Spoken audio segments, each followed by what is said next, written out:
Hi guys, welcome back to my channel. Ngayon mga kawatchater, meron po tayong bibigyan isang tutorial kung saan ito ay diyang G-Shock. Yan.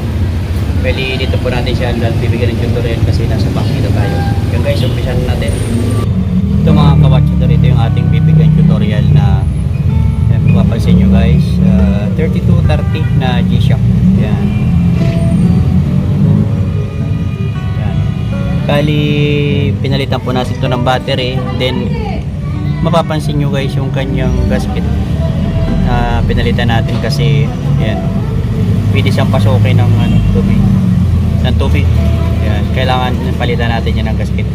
Bali nag-replace na po tayo yan. Kung mapapansin nyo guys, ngayon ang araw po ngayon ay Wednesday yan. Meron po siyang mode button, adjust button, then yan, reset, start. Ito po yung ilaw. Bali ang gagawin po natin, dito tayo pumindot sa adjust para mailipat natin yung digital. Pindutin natin ng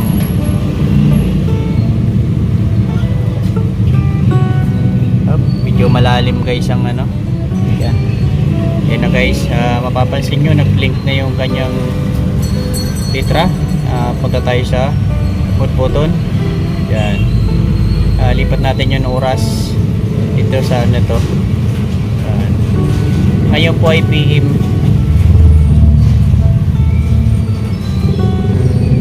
3 o'clock yan. Then punta tayo mode button, lipat natin yan. Ang oras po ngayon ay 3:28 forward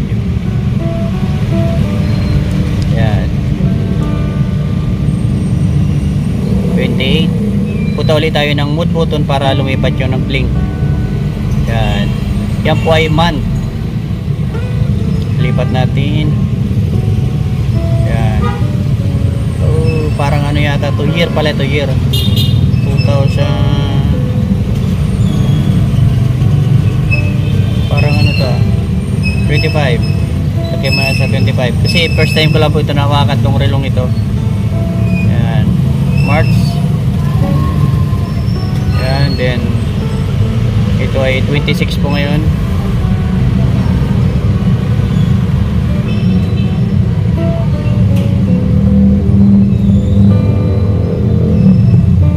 yan. Okay, then lipat natin. Pag napansin nyo po ganyan nakalipat na lahat ng oras, try nyo pindutin dito sa adjust button yan. Kung mapapansin nyo guys, lumabas na yung Wednesday, March 26, 3:29 yan. Ganun lang po kadali ang ang paglilipat ng oras nito. Bali masyadong maingay po rito sa nasa sidewalk tayo, kaya binigyan natin ng tutorial ko. Ganyan po kadali lang ang ang pag yan, 3230 yan, at Casio.